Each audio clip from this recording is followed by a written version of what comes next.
Oh my god, he needs like 2 more. Alright, It's okay, we can do it. I believe in us. Actually, so let's get buff again, and then we're gonna get Friz. Hell yeah. Friz Zap. I'm pretty sure this guy's got... Yeah, he's Friz Meister. So he can cast Friz for half. What's up? It's DJ Friz Meister on the mic. Here to drop you some funky, fresh Monster Dragon Quest Monster Joker beats. Turn it up. Hit the funky, fresh Friz beat. This is terrible. This is a terrible joke. He just plays the fucking battle theme up on stage. I'd be down with that. Yo, have you seen fucking people, I don't know what it is. People from, this isn't a complaint about Smash Babies, but it's a complaint about people from Smash tournaments, like complaining about dance venue music and stuff. You know the artist James Landino, right? No. He does a bunch of good remixes. He did the the High Above the Earth Shovel Knight remix. That's on PM. Oh, yeah. He made that.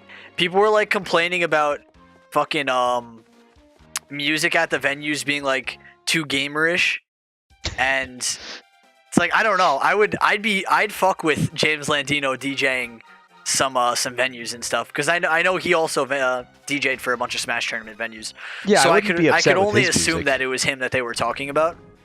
But now I if they're like playing like just like the generic like this is dubstep gamer music, I'd be like, all right, maybe they could have something better than that. Yeah. But I mean, I've also seen him tweet out like, a good DJ always mixes it up and doesn't play one type of thing.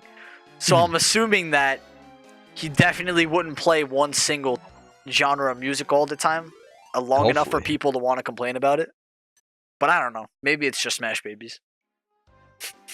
I mean, isn't that what it normally is? Yeah.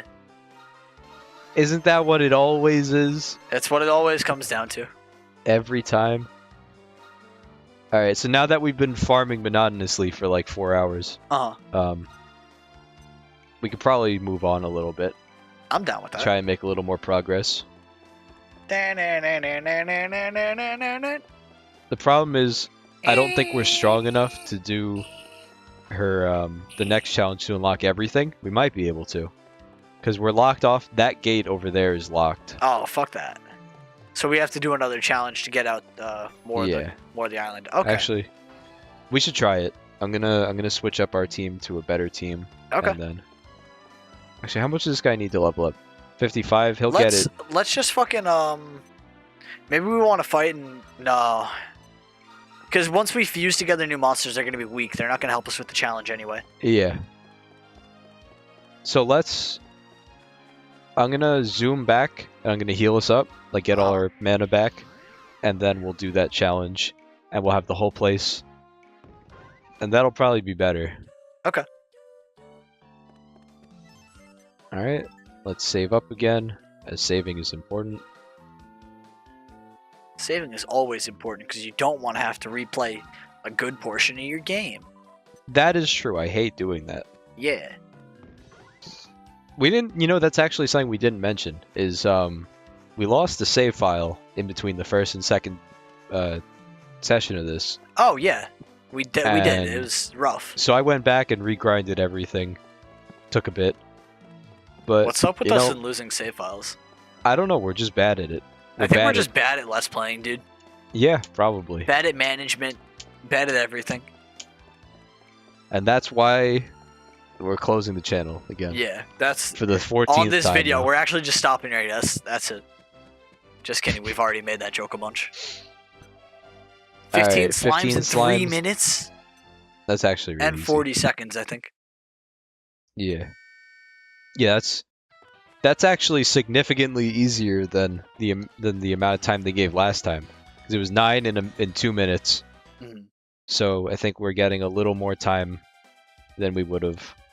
All right, but we have to find more slimes. That's the key. That's true.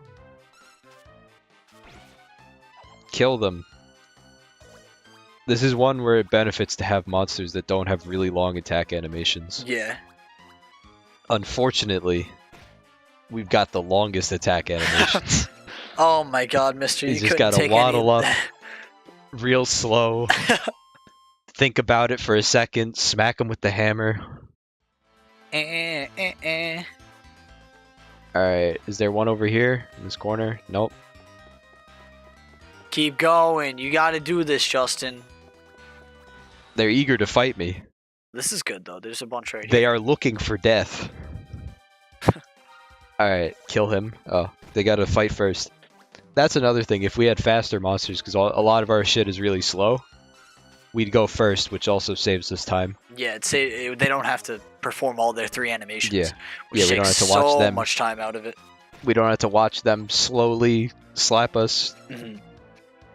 That's one thing I would say is definitely a downgrade from this game from Pokemon, is that this game takes significantly longer to sit through everything. Yeah.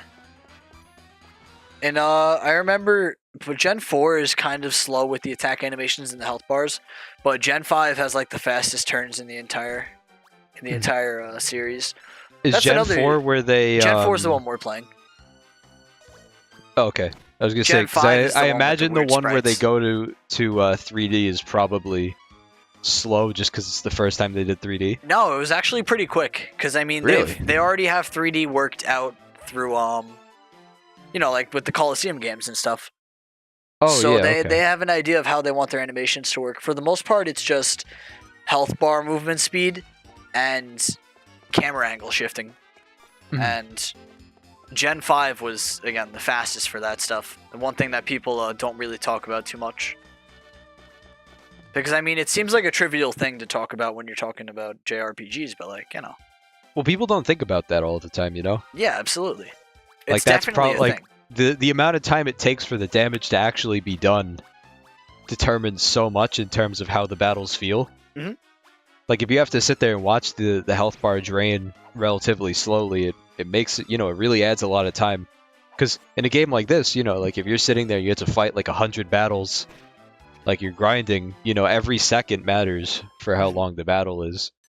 And we're gonna get to like points in Pokemon where fucking you're gonna hit someone with an attack and the health bar is just gonna slowly drain from max, and you have no idea when it's gonna stop. It makes it so fucking intense. Yeah. Is that just for that reason exactly? Like just because it gives it like a feeling of intensity? It absolutely does, yeah. Because the moves happen quick, but the health bar drains slow. Mm-hmm. That's cool. So it's like it Kinda feels like like there's that. a bit more impact behind it, you know? Yeah. Is it like a poison move? Because I can imagine. No, it's... it like any moves. Oh, just- any moves. Okay. It's just based on when you're dealing with higher HP values, the bar only drops at a certain, tick speed. Oh, is it just to really give it the feeling of like They have more the higher HP. numbers? Yeah, because the lower numbers go quick because it goes through them. It goes, Yeah, through, yeah. it goes through those at the same speed as it does on the Yeah, higher yeah, health okay. bars. All right, we did it with 20 seconds Yeah. to spare. Slightly better than last time. Yo, Nice. Businessman Mike, what's good, my man? You coming up to the next week Businessman Mike meeting? Last week was good. Had some brews. Chilled. Talked about We had some sports. brews, hung out with the boys. Hung out with the boys. Talk about sport. Skateboard. Boy things, you All know? right. So the best part of this is now we can reopen the jetty back to Domus Isle. Hell yeah. So instead of having to go through Xeroth Isle every single time we want to go here, we can just go straight. We don't have to worry about... We basically Dark Souls shortcutted a whole island. That's pretty good. It's very convenient, honestly. Without a doubt. Man. The walk speed has some problems. Yeah. That's I guess it helps make the islands feel bigger. yeah, that's one thing But- that I actually noticed about. I forget what game it is, honestly, but just in RPGs in general, the speed that you move through the environment determines how big you think the world is. You know, Mhm. it has a big impacting factor on it. Yeah, I mean, it basically determines... Because if you can walk across the entire map in like 2 seconds, like 15 seconds tops, then it's like, oh, this doesn't feel that big. Uh huh. And obviously not 15 seconds, but like...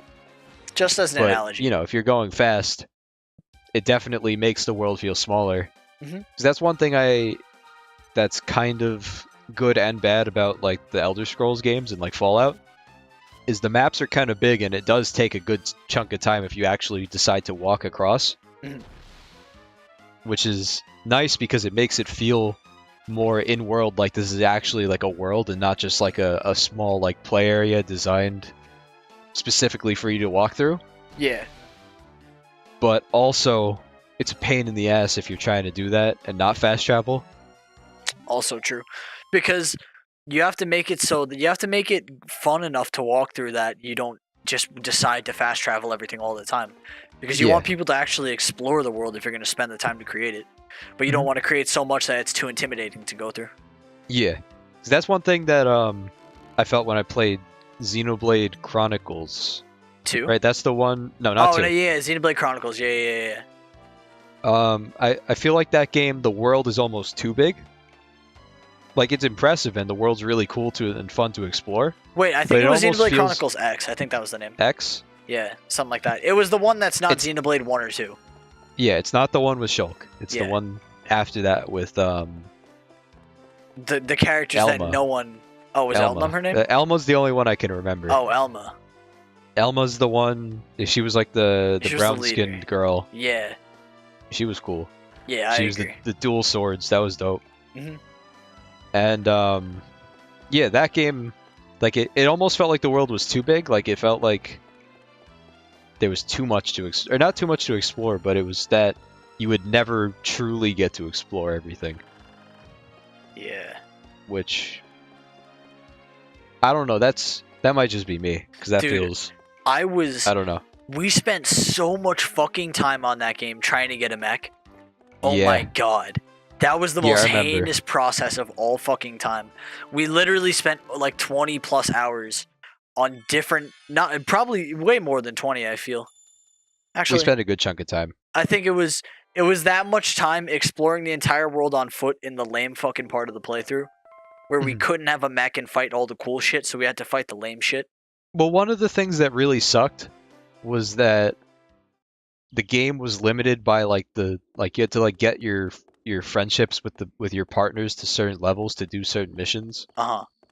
So you had to do these like awful side quests where it's like get this part from this animal, and it was just those are like nightmare quests because the world's so big. So it's like, all right, where is this animal? Yeah, And that's you had actually to basically exploring it is fucking hard without the mech, because Yeah. it can be a big fucking beautiful open world, but if exploring it is a chore, you'd rather just fast travel. yeah You want to give people the option to explore it at their leisure and then make the most out of it. Which is why giving people like maybe just a shitty mech early on, just to get through the world with, yeah that's just for fine. fast travel, like Just just for for a moving faster around, method because of traveling. You know, you can't fast travel everywhere at the end of the day. They want you to get to random ass places, Yeah. like on foot. But if they're gonna make it impossible to walk through and impossible to go without aggroing something for the longest time to go through, you know. Especially aggroing stuff that could insta-kill you was a big problem in that game. Yeah. Literally, just out of fucking nowhere. You're just walking and chilling. You're hearing this cool music. You're walking around the nice plane. You see all the big monsters. Big monster sees you. Oh, well, I can't run away from it. It's fucking 10 times my size. Like, what am I supposed Yeah. to do? Just sit here with my fucking cock in my hand? Yeah, no, you just die. You just die. So I've noticed that on games like this, like Pokemon and this obviously. Yeah. A lot of our talk turns towards game design. Because we stuff love like these that. games. Well, yeah. These because games make us think of all the RPGs things they are- do right. Like JRPGs and just like turn-based games in general are very fun. Like I really enjoy them. It's just there's a lot of things that they do that are bad, just Uh-huh. completely bad. Like not even just like Not like subjectively, like they're like just like shit. terrible things that they do. Like just like this walking speed is one of the biggest problems because it makes everything take so much longer, Mhm. and just stuff like along those lines, like just the speed everything plays out. Like if they improve that, I feel like this game would get like 10 times better. Like I love this game still. Uh-huh. It's just I could easily see how someone would be turned off from this game just because it's like, oh, well, I don't want to sit here and farm for like 3 hours, which is totally fair. There's You a lot know, of people like- that don't like farming games, like or just RPGs because you have to farm in them in general. I think it's kind of a trivial complaint, but then again, I don't know. Since I farmed as a kid and had fun with it, it's like a relaxing experience. IMO. It depends on the type of farming, I feel like. Uh huh. Because if it's farming with a purpose, I feel like it ends up being more fun, but I feel like a lot of, like in World of Warcraft, as an example, like farming to get a specific item, I feel like is terrible. Because there's no progress except for when you finally get it, which feels infinitely worse than slowly grinding towards a level. Because at least, like, let's say you're grinding one of these guys to like level 15 or something. Yeah. Every single time you're improving your thing, like you're getting a little closer to your goal. But with something that's entirely random chance, it's just you have to kill this monster until you get it. It's the same chance every time. Like there's no improvement. Let's see what Businessman Mike has to say. Hell yeah.